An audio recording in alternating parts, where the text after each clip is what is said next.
Friends, welcome to my channel learn with Keeru. आज हम पढ़ेंगे डिसेंट्रलाइजेशन एंड सेंट्रलाइजेशन।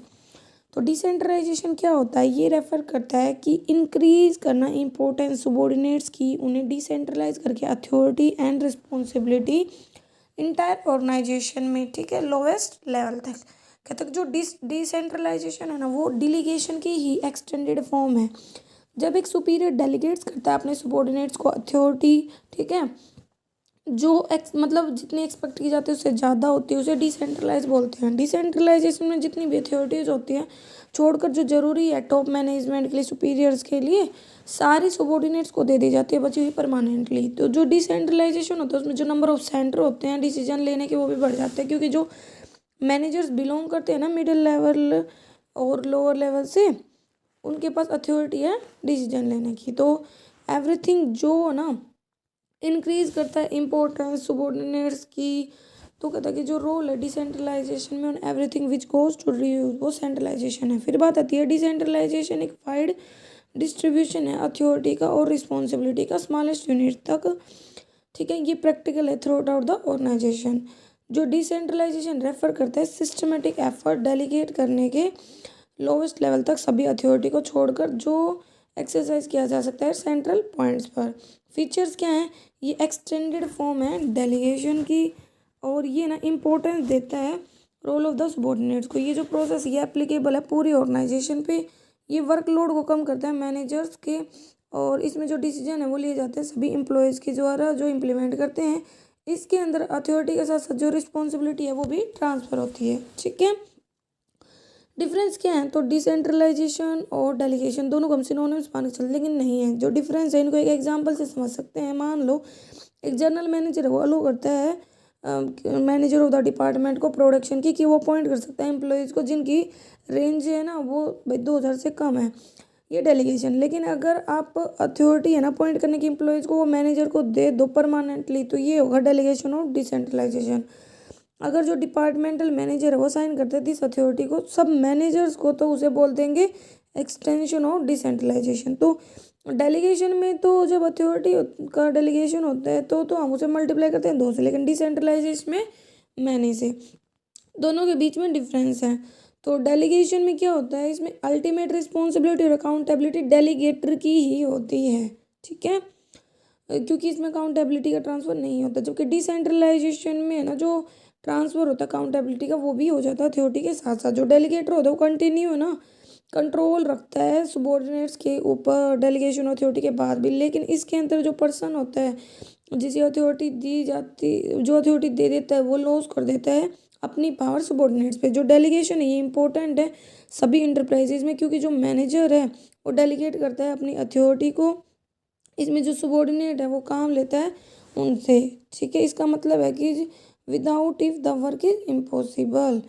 और ज़रूरी नहीं है डिसेंट्रलाइजेशन में कि कहता है कि it is not necessary to have because it is not essential. जरूरी नहीं कि जो सुपीरियर है वो डिवाइड करे अपने अथॉरिटी, मतलब ये इतना जरूरी नहीं है डिसेंट्रलाइजेशन, ठीक है। जो कहता है कि डेलीगेशन होता है उसके अंदर जो ट्रांसफर ऑफ अथॉरिटी होता है वो टेम्पररी होता है, इसका मतलब कभी वापस ले जाए, लेकिन इसमें परमानेंट नेचर का होता है। जो डेलीगेशन होता है वो दिखाता है लिमिटेड ट्रांसफर ऑफ अथॉरिटी को, इसके लिए इसका स्कोप लिमिटेड, लेकिन इसका स्कोप वाइड है, क्योंकि इसमें जितना ज़्यादा आप अथॉरिटी ट्रांसफ़र करोगे, डिस्ट्रीब्यूट करोगे, उतने ज़्यादा डिसेंट्रलाइजेशन होगा। जो डेलीगेट होते हैं वो नियरेस्ट सबॉर्डिनेट्स होते हैं डेलीगेटर के, ये इसीलिए एक रिलेशन होता है उनके बीच में। बहुत सारे डिपार्टमेंट्स होते हैं जिन्हें अथॉरिटी मिलती है एक साथ, जो इसलिए जो डेलीगेटर होता है वो जनरल मैनेजर है, और जो रिलेशन है टॉप मैनेजमेंट और वेरियस डिपार्टमेंट्स के साथ, ठीक है, और उसका एक रिलेशन होता है बहुत सारे, क्योंकि बहुत सारे डिपार्टमेंट्स हो जाते हैं। डेलीगेशन अडॉप्ट किया जाता है मैनेजर्स के द्वारा काम करने के लिए डेली रूटीन में। ये ज़रूरी नहीं है कि कोई पॉलिसी बनाए टॉप हिराची पे इसके रिगार्डिंग। कहते हैं जो डिसेंट्रलाइजेशन होता है वो एक डेलिब्रेट एफर्ट्स होता है, ठीक है, इसको फॉर्मुलेशन ऑफ पॉलिसी की ज़रूरत होती है। जो डिसेंट्रलाइजेशन होता है वो ज़रूरी नहीं है डेलीगेशन के लिए, लेकिन डिसेंट्रलाइजेशन के लिए डेलीगेशन ज़रूरी है, क्योंकि डिसेंट्रलाइजेशन डिपेंड करता है डेलीगेशन पे।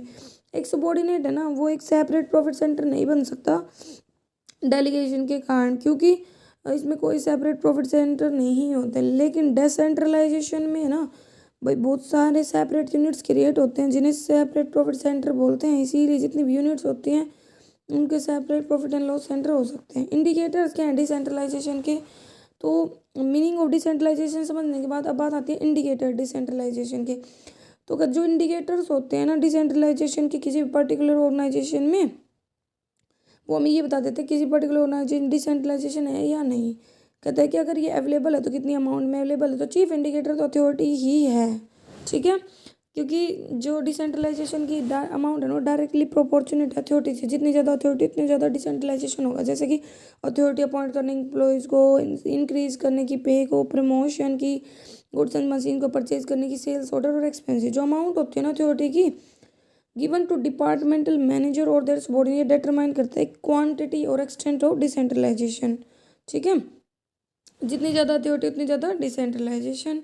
3 इंडिकेटर्स हैं। पहला है किस प्रकार की अथॉरिटी दे रहे हो, मतलब रेफर करते हैं इम्पोर्टेंस। इसका मतलब है कि जितना ज़्यादा डिसेंट्रलाइजेशन होगा ना, एक्सटेंट ऑफ डिसेंट्रलाइजेशन, और ये अमाउंट ऑफ अथॉरिटी से रिलेटेड है, ठीक है। और कितनी दूरी तक डेलीगेट किया जाएगा, भाई सिर्फ अगर मिडल इराची तक डेलीगेट कर रहे हो तो स्मॉल डिसेंट्रलाइजेशन है, लेकिन अगर लोअर इराची तक कर रहे हो तो मोर है।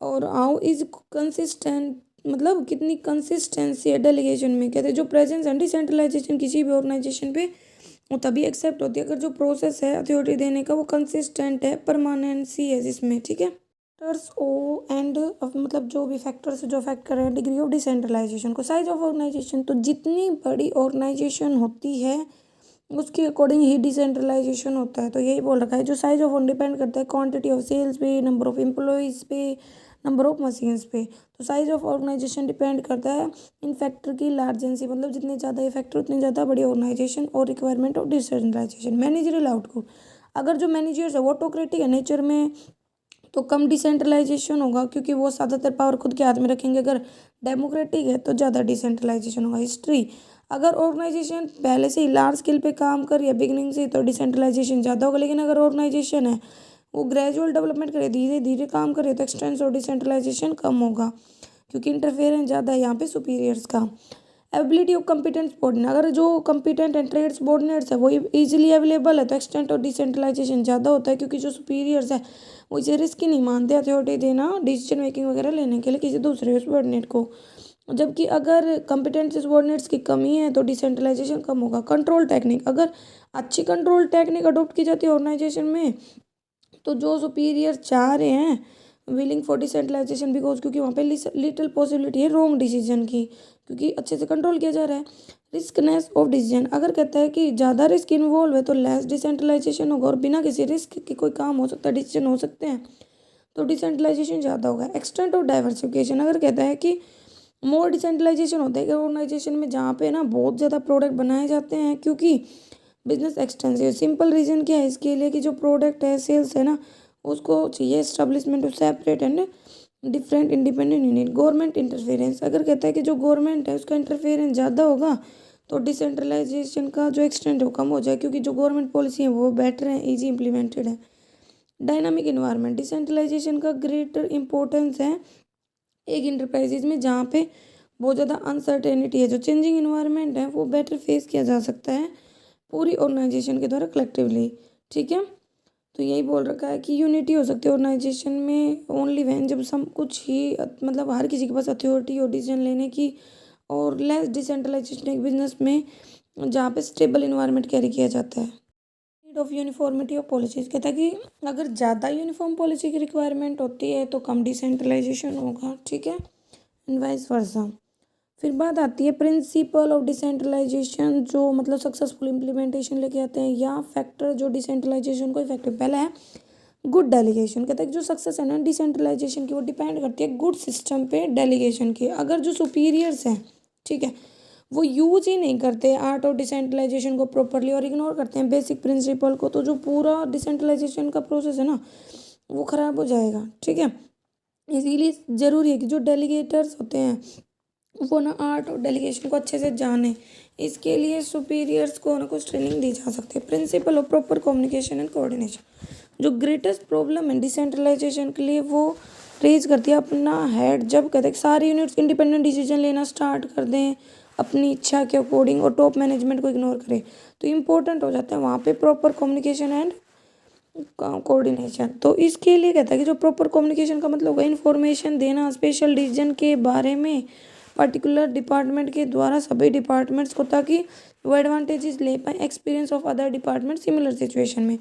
इसीलिए जो पॉलिसी फॉर्मुलेट की जाती है टॉप मैनेजमेंट के द्वारा वो भी प्रोपोगेट होनी चाहिए वाइडली सभी ऑफिसर्स तक, ठीक है, ताकि उनको ध्यान में रखा जाए डिसीजन लेते टाइम। फिर प्रिंसिपल ऑफ एडिक्वेट कंट्रोल। जो डिसेंट्रलाइजेशन उसका ये मतलब नहीं है कि जो सुपीरियर है वो शुड कीप देम अलग रखेगा अथॉरिटी देने के बाद, मतलब taking decision to the low level manager and allow करेगा उन्हें ऑटोक्रेटिकली काम करने के लिए। रेदर ये ज़रूरी है कंट्रोल रखना, जो टॉप लेवल मैनेजर्स है उन्हें कंट्रोल रखना चाहिए उनके ऊपर ये इंश्योर करने के लिए कि जो हर डिसीजन है जो लिया जाता है सबॉर्डिनेट्स के द्वारा वो ऑब्जेक्टिव्स के अकॉर्डिंग हो। जो मतलब भाई कई बार वो खुद से ही एक्शन ना ले, खुद के लिए ही ना ले, जो सुपीरियर उनके ऊपर कंट्रोल जरूरी है, सुपीरियर के द्वारा कंट्रोल जरूरी है सबॉर्डिनेट्स पे, क्योंकि कंट्रोल का ये मतलब नहीं इंटरफेयर करे, इसका मतलब ये है कि उनके ऊपर ध्यान रखे, जो स्पेशल डिसीजन लिए जाते हैं कंट्रोल रखें ओवर देम, और standards to measure their success वो भी मतलब फिक्स किए जा सकते हैं। जो सबॉर्डिनेट्स है वो जाने क्यों कैसे परफॉर्म कर अपने काम को, ठीक है। फिर बात आती है प्रिंसिपल ऑफ सेंट्रलाइज मतलब सेंट्रलाइज डिसेंट्रलाइजेशन। डिसेंट्रलाइजेशन है ना, सेंट्रलाइजेशन से अलग नहीं किया जा सकता। इस प्रिंसिपल के अकॉर्डिंग जो एक सेंट्रल ऑफिस है वो एस्टेब्लिश किया जाता है ऑर्गेनाइजेशन में, जो मतलब बांध देता है पूरी ऑर्गेनाइजेशन को। ये सिर्फ हो सकता है इस ऑफिस से कि जो पॉलिसीज और प्लान्स अलग अलग डिपार्टमेंट वो बनाए जाते हैं, कोऑर्डिनेट किए जाते हैं एस्टेब्लिश करने के लिए काम को। वन रिसर्च के अकॉर्डिंग जो 95% डिसीजन वो लिए जाते हैं लोअर लेवल पर in the general motor company of America, ठीक है। डिसीजन हायर लेवल पे लिए जाते हैं, क्योंकि जो 5% डिसीजन होते हैं वो इंपॉर्टेंट होते हैं कि जो मेजॉरिटी ऑफ डिसीजन है कंपनी के वो अफेक्ट करते हैं एक दूसरे को किसी ना किसी तरीके से, ठीक है।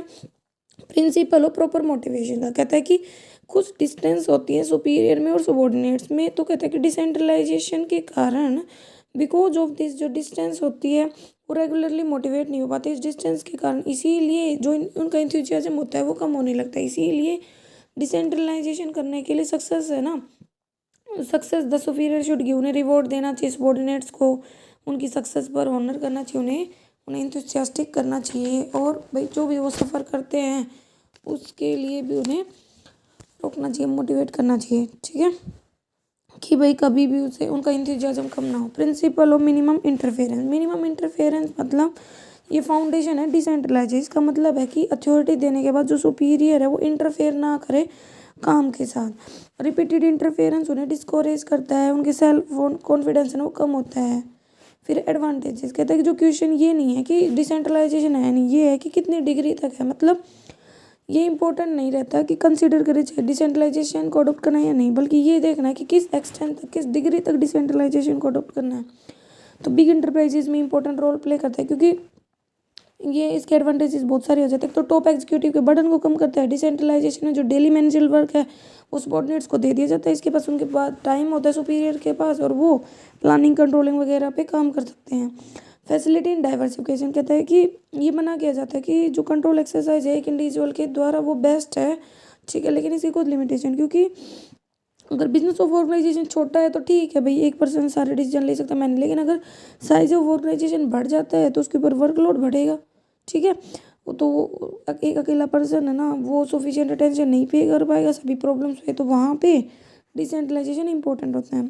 Managerial development. डिसेंट्रलाइजेशन का मतलब होता है अथॉरिटी देना सबॉर्डिनेट्स को, ठीक है, up to the lower level, ताकि वो डिसीजन ले पाए काम के रिगार्डिंग। इस तरीके से जो अपॉर्चुनिटीज़ होती हैं डिसीजन लेने की वो ऐड करती है नॉलेज को, एक्सपीरियंस को मैनेजर्स का, और ये असर्ट करता है कि जो भी अरेंजमेंट है वो सर्व करे पर्पज ऑफ ट्रेनिंग। इंक्रीज करे मोरल ऑफ एम्प्लॉयज। जो डिसेंट्रलाइजेशन होता है वो इंक्रीज करता है एम्प्लॉयज़ का पार्टिसिपेशन मैनेजमेंट में, ये इस्टेब्लिश करता है उनकी आइडेंटिटी ऑर्गेनाइजेशन में। जब एक आइडेंटिटी इस्टेब्लिश होती है और वंस इम्पोर्टेंस इंक्रीज होती है तो नेचुरली इन्हेंस करता है किसी के मोरल को, ये इंक्रीज करते हैं मोरल को एम्प्लॉयज़ को, जो हेल्प करता है उन्हें सेक्रीफाइस करने में सक्सेस ऑफ देयर यूनिट, ठीक है। नेक्स्ट है क्विकर एंड बेटर डिसीजन। कहता है कि इसमें ना बर्डन है ना जो मैनेजरल डिसीजन का वो कुछ इंडिविजुअल्स पे नहीं रहता, बल्कि डिवाइड हो जाता है बहुत सारे लोगों में, जिससे जल्दी और अच्छे डिसीजन लिए जा सकते हैं। Effective control. कहता है डिसेंट्रलाइजेशन में जो वर्क फील्ड होता है ना सबॉर्डिनेट्स का वो लिमिटेड होता है, इसीलिए उनकी जो भी मिस्टेक होती है वो ईजिली पता चल जाती है। रिस्पॉन्सिबिलिटी फिक्स की जा सकती है, क्योंकि फियर होता है रिस्पॉन्सिबिलिटी का। इसी के कारण जो मैनेजर होते हैं वो वरी रहते हैं उनकी सक्सेस के लिए, इसी के कारण वो उनके ऊपर बहुत ज़्यादा कंट्रोल रखते हैं। इंडस्ट्रियल रिलेशन इम्प्रूव होते हैं क्योंकि एक दूसरे की प्रॉब्लम को समझना आना ये की है इंडस्ट्रियल रिलेशन की। और कहता है कि हमें पता है कि ये किया जा सकता है जब जो अफ्लिक्टेड मतलब पीड़ित जो इंसान होता है और जो पर्सन सॉल्यूशन दे रहा है उनके साथ क्लोज रिलेशन हो। ये पॉसिबल है सिर्फ डिसेंट्रलाइजेशन से, क्योंकि डिसेंट्रलाइजेशन में जो अथॉरिटी है डिसीजन लेने की वो लोअर लेवल तक मूव होते हैं, और जो मैनेजर्स होते हैं लोअर लेवल पे उनका डायरेक्ट रिलेशन होता है अपने सबॉर्डिनेट से। ठीक है, इंक्रीज होना नीचे में, क्योंकि एडिक्वेट जो अथॉरिटी उसकी कमी होती है, तो सबॉर्डिनेट्स होते हैं वो टेंशन नहीं पे कर पाते प्रॉब्लम पे, लेकिन यहाँ पे अथॉरिटी वगैरह दी जाती है, इससे वो मतलब मोटिवेटेड फील करते हैं और प्रॉब्लम को सॉल्व करने में हेल्प करते हैं, उनको सामना करते हैं। फॉर्मेशन ऑफ प्रॉफिट सेंटर कहता है कि बहुत सारी यूनिट एस्टेब्लिश की जाती है डिसेंट्रलाइजेशन में, और उनके जो भी प्रॉफिट सेंटर होते हैं उनको सेपरेट माना जाता है। सेपरेट P&L अकाउंट बना करके इंडिविजुअल प्रॉफिट हम जान सकते हैं। जितने भी डिपार्टमेंट हो सकते हैं इस तरह से वो compete कर सके एक दूसरे के साथ, और मोर एफिशिएंट यूटिलाइजेशन होगा इससे रिसोर्सेज का। रिड्यूस करेगा कम्युनिकेशन की प्रॉब्लम को, क्योंकि ऑर्गेनाइजेशन एक्सपेंड हो गई है। ठीक है, इससे जो भी डिफ़िकल्टी होती है ना इन्फॉर्मेशन को कलेक्ट करने में डिसीजन के लिए, वो भी सॉल्व हो, क्योंकि वहीं पे डिसीजन लेने हैं जहाँ पे इन्फॉर्मेशन है, क्योंकि हमने अथॉरिटी को वहाँ तक ट्रांसफ़र किया है। मार्केट का एक्सपेंशन, अगर डिसेंट्रलाइजेशन है तो मार्केट को ईजिली एक्सपेंड कर सकते हैं। ठीक है, क्योंकि एक्सपेंशन का मतलब होता है वेरियस ब्रांचेज होना। ठीक है, बहुत सारे प्रोडक्ट वगैरह में इस टाइप से। लेकिन डिसएडवांटेज एक तो भाई सबॉर्डिनेट्स की एबिलिटी पर डिपेंडेंस, अगर सबॉर्डिनेट्स एफिशिएंट नहीं होंगे तो हमारा बिजनेस फेल हो जाएगा। कोऑपरेशन की भी कमी है, कई बार जो डिपार्टमेंट्स होते हैं वो इंडिपेंडेंटली काम करने लग जाते हैं। जो मैनेजर्स होते हैं सिर्फ अपने डिपार्टमेंट के प्रोग्रेस के बारे में सोचते हैं, तो वो एक दूसरे के लिए राइवल की तरह, दुश्मन की तरह काम करते, कंपटीटर की तरह। ये सिचुएशन बेकार हो जाती है। दूसरा, यूनिफॉर्मिटी में भी कमी रहती है डिसीजंस की, क्योंकि कई बार जो भी डिपार्टमेंट्स होते हैं वो अपने अपने डिसीजन देते हैं, पॉलिसीज बनाते हैं, उनमें इतनी ज़्यादा डिफरेंसेस होते हैं कि ना प्रॉब्लम सॉल्व नहीं हो पाती। कॉस्टली सेटअप है, क्योंकि भाई ऑर्गेनाइजेशन भी होगा तो वहीं पे डिसेंट्रलाइजेशन को अडॉप्ट करते हैं, तो कॉस्टली होगा, क्योंकि भाई जितनी भी नेसेसरी फैसिलिटी वो अलग अलग डिपार्टमेंट पर प्रोवाइड करवाना, उन्हें सेल्फ रिलायंट बनाना, अलग अलग प्रकार की इक्विपमेंट देना, तो ये कॉस्टली हो जाता है। एक्सपर्ट्स की गाइडेंस की कमी है डिसीजन मेकिंग सेंटर में, क्योंकि इसमें मोर एफिशिएंट कॉम्पिटेंट पीपल है ना वो इंक्लूड होते हैं टॉप मैनेजमेंट में, लेकिन डिसीजन लिया जाता है लोअर लेवल पे भी, क्योंकि अथॉरिटी हर जगह पे है, तो ये कमी है। कंट्रोल की भी कमी है, क्योंकि जो सुपीरियर वो लेजी हो जाते हैं अथॉरिटी देने के बाद, और वो खुद को केयरलेस और वीकन समझने लग जाते हैं, क्योंकि सारा कंट्रोल है ना वो उनके पास नहीं है, उन्होंने अथॉरिटीज ट्रांसफ़र कर दी है। ठीक है, फिर है सेंट्रलाइजेशन। सेंट्रलाइजेशन मतलब जहाँ पे सारी पावर सारी अथॉरिटी टॉप लेवल के पास ही होती है। इसमें जो अथॉरिटी होती है डिसीजन लेने की वो मोस्टली सुपीरियर्स के पास होती है। ठीक है, मिडल और लोअर लेवल तो सिर्फ इम्प्लीमेंट करते हैं उन डिसीजंस को। तो एक डेफिनेशन कर सकते हैं, सेंट्रलाइजेशन में जितनी भी अथॉरिटी होती है वो एक सेंट्रल पॉइंट पे होती है। ठीक है, इसलिए हम एक बात कह सकते हैं सेंट्रलाइज और डिसेंट्रलाइज एक दूसरे का अपोज करते हैं। एक डेफिनेशन होगी systematic and consistent reservation authority का सेंट्रल पॉइंट्स पे। इसमें सारी अथॉरिटी किसके पास होती है, टॉप लेवल के पास। जो रोल है सबॉर्डिनेट्स का उसको इम्पोर्टेंस नहीं मिलती, जो मेन जॉब होती है वो डिसीजन को इम्प्लीमेंट करना होता है। डेलीगेशन ऑफ अथॉरिटी का जो प्रोसेस होता है वो कम से कम मिनिमम होता है, मतलब डिस्टेंस होते हैं यहाँ पे पहले से वर्क में और डिसीजन जहाँ पे लिए जाते हैं। एडवांटेजेस है, एक तो इंडिपेंडेंट सेटअप है, क्योंकि जो सुपीरियर्स है वो फ्री है। ठीक है, सबॉर्डिनेट्स का यहाँ पे लिटिल रोल है, तो वो डिपेंड नहीं करते सबॉर्डिनेट्स पे किसी भी डिसीजन के लिए, और रिस्क से भी फ्री है। मोर कोऑर्डिनेशन रहता है, क्योंकि भाई जो भी डिपार्टमेंट्स होते हैं उनमें जो सेंट्रल ऑफिस है वो रन करता है उन्हें, तो कोऑपरेशन अच्छा रहता है, डिसीजन भी यूनिफॉर्म रहता है। एक तो अलग अलग लोगों से डिसीजन मिले तब तो उसमें डिफरेंसेस है, लेकिन यहाँ पे तो सेंट्रल ऑफिस ही डिसीजन लेता है। चीप सेटअप है, क्योंकि है ना जो भी एडमिनिस्ट्रेशन होती है उस पर ज़्यादा खर्चा नहीं लगता, ना ही अननेसेसरी फैसिलिटी देनी पड़ती है हमें किसी भी अदर डिपार्टमेंट को। एडवांटेजेस होती है एक्सपर्ट सर्विसेज की, क्योंकि टॉप लेवल पे डिसीजन लिए जाते हैं सेंट्रल ऑफिस पे, और वहाँ पे एक्सपर्ट्स होते हैं जिन्हें अच्छी नॉलेज होती है। कंट्रोल भी अच्छा रहता है।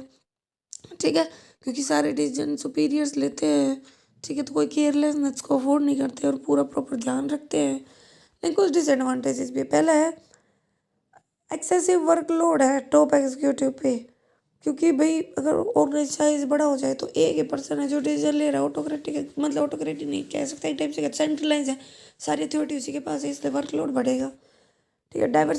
डाइवर्सिफिकेशन पॉसिबल नहीं हो पाता, क्योंकि सेंट्रलाइजेशन जहाँ पे होता है वहाँ पे ना डाइवर्सिफिकेशन हो ही नहीं सकता। डाइवर्सिफिकेशन मतलब बिजनेस का एक्सपेंशन, और एक्सपेंशन होगा तो पावर देनी पड़ेगी, अथॉरिटी देनी पड़ेगी सबॉर्डिनेट्स को, वो सेंट्रलाइजेशन में होती नहीं है।